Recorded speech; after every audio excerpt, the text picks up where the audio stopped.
chunk of your time is spent being stuck in a traffic jam somewhere. Now, a bit of breaking news this morning, another company having their accounts hacked. Yeah, not good news from Camelot this morning. They say that, well, they've admitted that their system has been breached in some form. They say 26,500 online players' accounts have been accessed.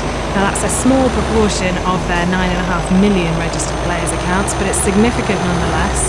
They say that 50 of those accounts have actually had some activity take place within the account since it was accessed.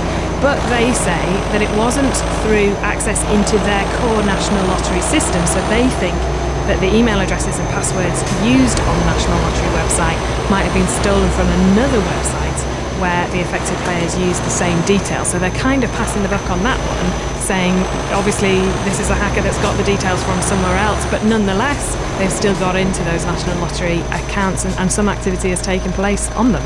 And we'll be finding out later how well the UK's banks would cope if we had another economic crash. Should we be concerned, do you think? This is one of those really interesting kind of war room situations, you know, where they play out a scenario, a worst case scenario. That's what the Bank of England do. They say if we had another financial crisis, another Lehman Brothers, another trigger that could cause a global economic crash, how would our banks fare? You had a guest on this morning who said we're going to have one, exactly. It's a definite possibility at some stage, and I guess our banks need to be able to cope. Whether it's on the same scale or not, we don't know, but things go wrong within the banking system all the time. So the Bank of England have been looking at the 7 biggest financial lending institutions here in the UK, and we'll find out at 7 o'clock this morning whether they think they would manage to cope with them or not. Okay, thank you very much, Coletta. More on that to come later. Good morning, Nikki. Simon King spoke to Jeff Rogstad yesterday. Meteorologist. From Saskatoon, Canadian. Right. Sorry, yes. From Saskatoon in Saskatchewan. Nice one. Right. And now we're speaking to Simon King. Anyway, he tweeted me last night, and I was saying, I'm going to take my hot water bottle in the car to work tomorrow, which I did. It was a lovely experience. Was it good? I tell you, it was really nice. He tweeted you last night. He tweeted me, he said... Connection going on. I know. He said, electric socks. I said... What? And he says it's true. They exist in Canada. Really? Like, kind of battery-powered, Sounds dangerous. I know. I don't, especially if you've got sweaty feet. Anyway, it's a thing in Canada. Wow. Many people would want them. It's got to heat up from your feet up, isn't it? Wow. Well, you might want them this morning because it's been the coldest November night since 2010, actually, 6 years across southern parts of England. -6 to -8 degrees Celsius quite widely across the south of England, and in South Wales, -9.1 degrees Celsius in Sennybridge. So very cold, very frosty, 1 or 2 fog patches around, but those shouldn't last too long. Further north across northern England and Scotland and Northern Ireland, it's not as cold here, real contrast in the weather. Actually, temperatures around about 6 to 9 Celsius in Scotland and Northern Ireland this morning, but lots of cloud, a bit more of a breeze. In fact, we'll have some gales in the far north of Scotland, rain affecting the Northern Isles, and then through into the afternoon there could be a bit of patch of rain into the north and the west of Scotland as well. But there'll be a few bright spells, perhaps towards the east of the Grampians, down towards the borders this afternoon. Maximum temperatures about 9 or 10 degrees Celsius in Scotland and about 8 degrees in Northern Ireland. Across northern England, again, a bit more cloud around here, so not quite as cold. There'll be some brighter spells towards the east of the Pennines, and temperatures get to about 6 or 7 degrees. Bit of cloud moving its way into North Wales, Midlands, but for most of southern England and South Wales, it's going to stay sunny well into the afternoon. Maximum temperatures getting to around about 4 or 5 or 6 degrees Celsius through today. Overnight tonight, that cloud will continue to move its way a bit further southwards. So again, many northern areas staying positively above freezing. Towards South Wales and southwestern England, where it'll be cold and frosty once again into Thursday.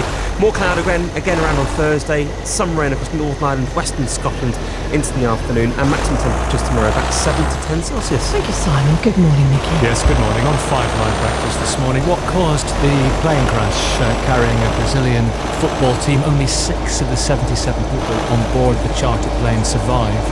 Police say thousands of people are falling victim to a new form of blackmail known as sextortion. And why are so many hoglets, or baby hedgehogs, struggling to survive? It is 5 Live Breakfast with Rachel Burden and Nikki Campbell at exactly 6:30.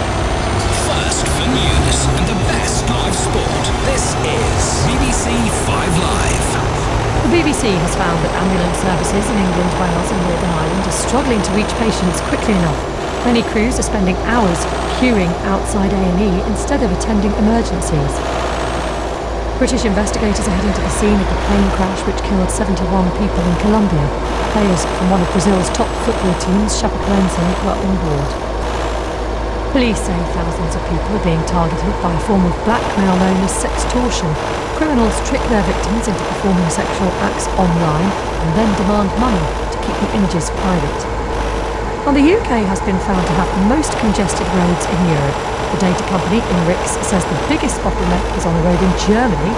The worst jams are on the M25 and the Edinburgh bypass. Yes.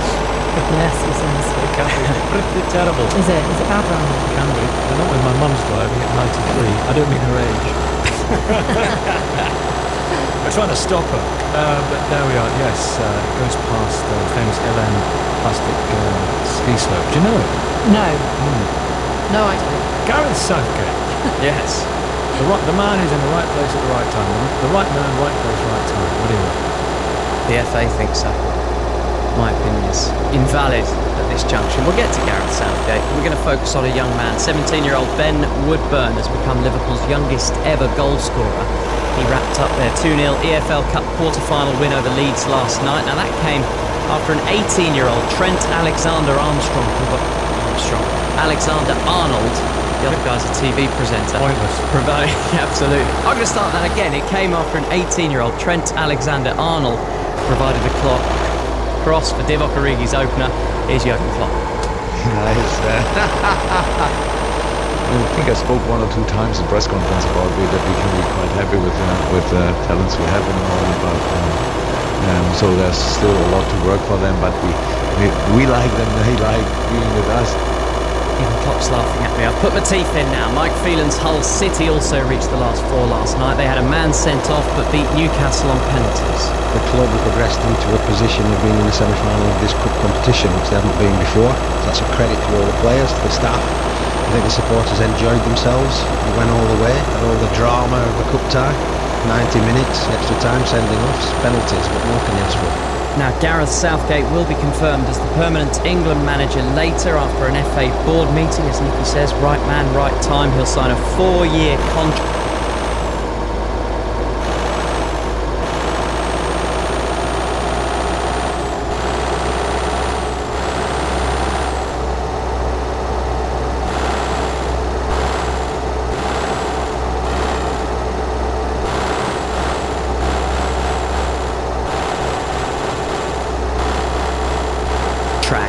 Also in football, Jodie Taylor scored as England's women beat Holland 1-0 in a friendly. And League One Albion Rovers will play Celtic in the Scottish Cup 4th round. They beat Championship Queen of the South. Jess Ennis-Hill says she's so happy to become a 3-time world heptathlon champion. Russia's Tatiana Chernova has been stripped of her 2011 title after her results were annulled for doping. Former UK snooker champion Ding Junhui has been knocked out of the tournament by Welshman Jamie Jones. Wings Samessa Rokodaguni and Marlon Yard have been kept in England's 25-man squad to play Australia at the weekend. And Chris Wokes is expected to be fit for next week's 4th test against India, despite a broken thumb.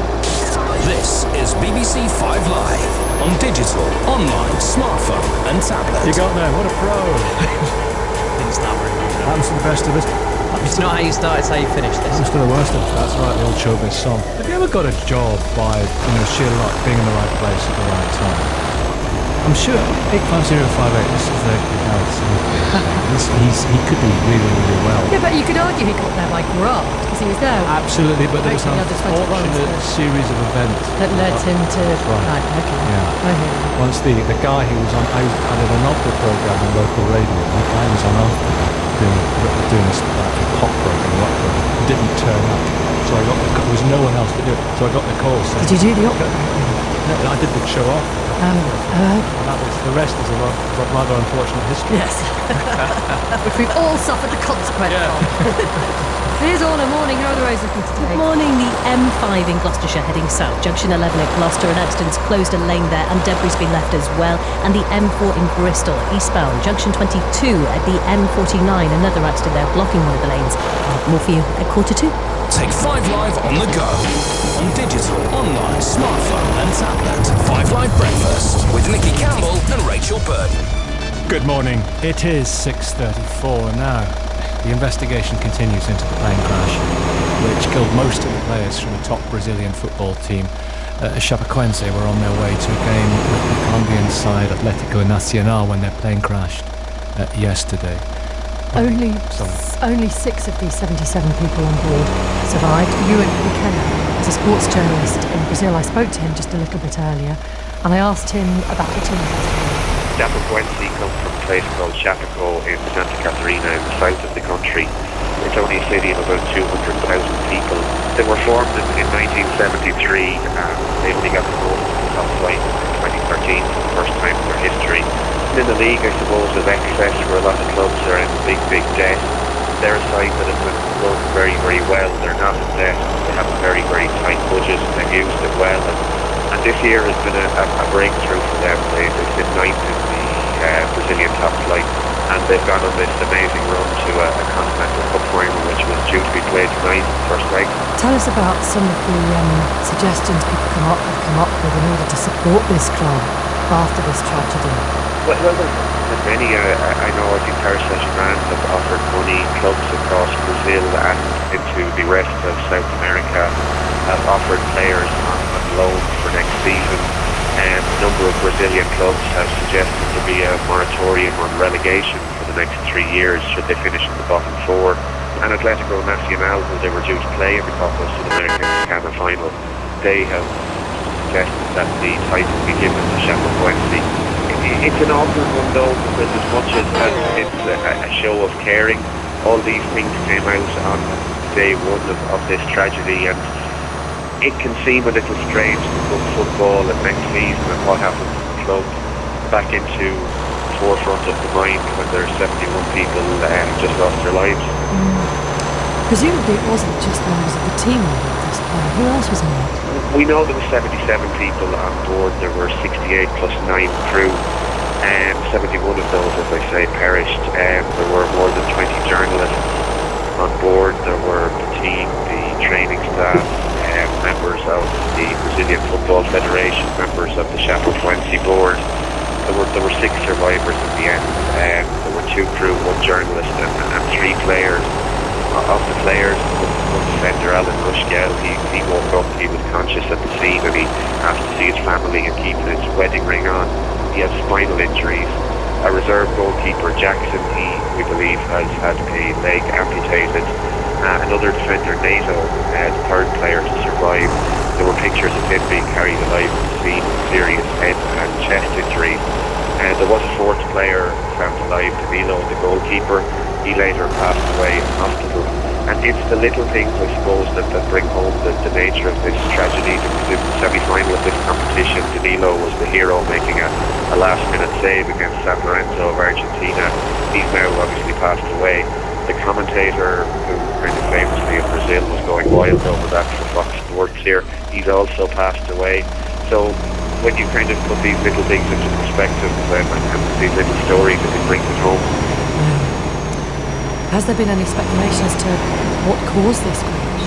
There's been a lot of speculation, and it's the usual thing with aviation disasters that there's a high level of misreporting in the rush to get the story out. For instance, there was talk that this charter aeroplane flew from Sao Paulo onto Santa Cruz de la Sierra and then onto Medellin. It didn't. Got a Bolivian National Airway from Sao Paulo to Santa Cruz. It's there they boarded the charter. In terms of the facts, this is speculation. In terms of the facts from there, this is an Avrojet plane made by British Aerospace, 17 years old. It was operated by CityJet out of Ireland between 2007 and 2011 and came down to South America in 2013. But disturbingly, this is a plane with the max range listed as 1,600 nautical miles, yet the journey is undertook above that. It's said to have a 4 hours max range. This exceeded it by 40 minutes. One of the pilots was a company owner, and coming into Medellin when it had surpassed its fuel range, when it would have been eating into reserves at this stage and probably not had fuel for an alternate airport as is required. Another jet, Viva jet out of Colombia going from Bogota to San Andreas in the Caribbean, it declared an emergency due to fuel leakage and was given priority. This saw the Chapecoense plane put into a holding pattern when already low on fuel, and it has entered its second loop of a holding pattern when it declared an emergency and disappeared off radar. There was very, very little fuel, next to none, found at the scene. There were no fires found at the scene, and looking at the pictures, the turbines of the engine aren't damaged at all, which would suggest they weren't running at a very high RPM at all. Now the pilot, when he declared an emergency, he said it was an electrical fault. Now, that could have been an electrical fault, but on this plane, the electrical systems are generate their power from engines 1 and 4. They have to be running to gain electrical power. But that bit of speculation, the rest though are just the facts as we know it. Well, the investigation's obviously continuing, and I guess a clearer picture will emerge about exactly what happened as the days pass. And how does the team recover from something? Michael Caulfield is a sports psychologist from the Sports Performance Consultancy, Sporting Edge. I think you're there, Mark. Good morning, Michael. Good morning. I mean, there's a real psychological challenge for the surviving players that are coping with this devastating shock. It's the most important but obvious point, Nicky, that the word time springs to mind. How much time will they need to just begin to come to terms with this? Because the relatives, in my experience of dealing with athletes and other people who've been in such terrible circumstances, is they want to know what happened. You use the word there, speculation, rumour.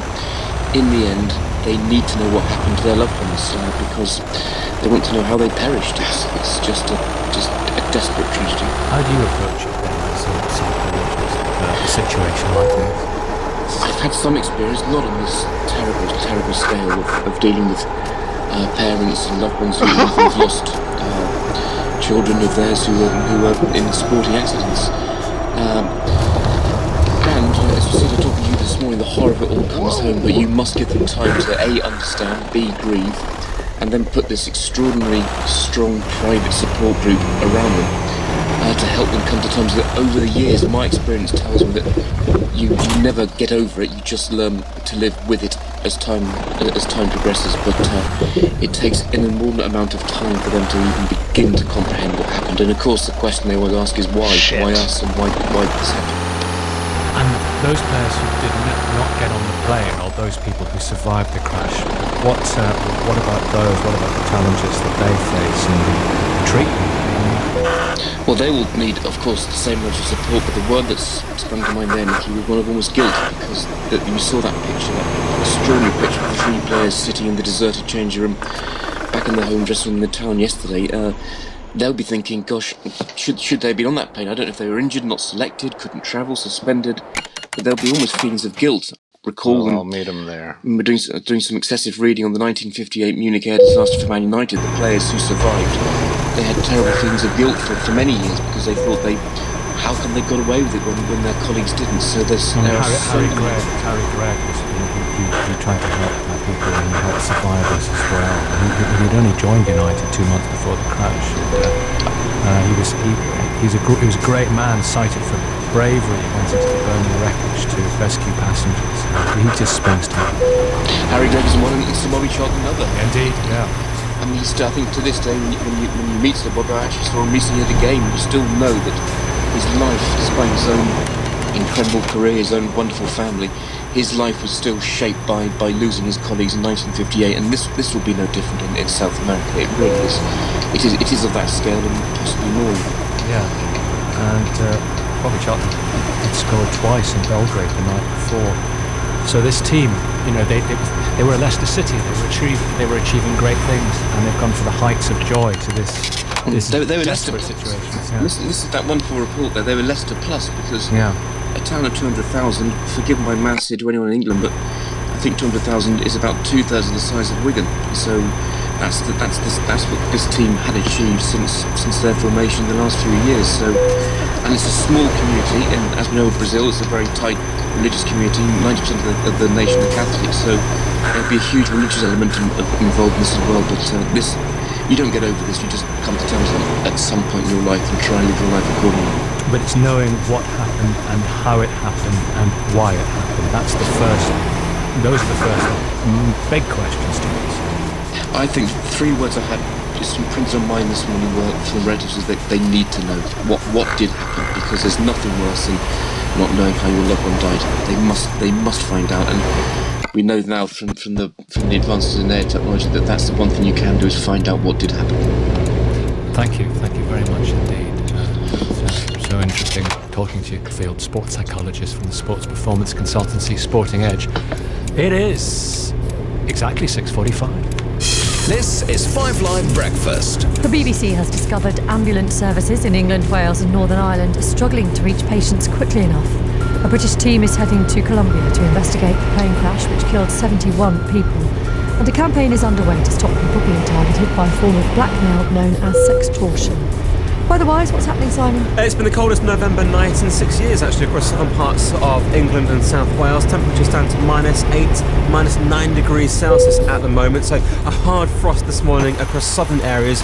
But here at least we'll have some sunshine. Less cold the further north you go, across northern England, Scotland and North Ireland. Actually, temperatures here about 7 to 9 degrees, but more cloud around, and quite a strong breeze in the far north of Scotland. Some outbreaks of rain here, but dry for most. That cloud just gradually extending its way further southward. There'll be a few breaks in it, and temperatures eventually getting to about 5 to 9 Celsius across the UK. Thank you, Simon. Orna, good morning. Good morning to you. The M4 was closed on the eastbound side. It was all for overnight roadworks between Junction 40 Ellswood roundabout and Junction 38 at Margam, all open again now, and the traffic has eased as well, so looking good. The M4 in Bristol, the eastbound side, Junction 22, that's where it joins the M49. There was an accident which has been cleared, so all lanes open again. The M5 in Gloucestershire heading south, Junction 11 around Gloucester.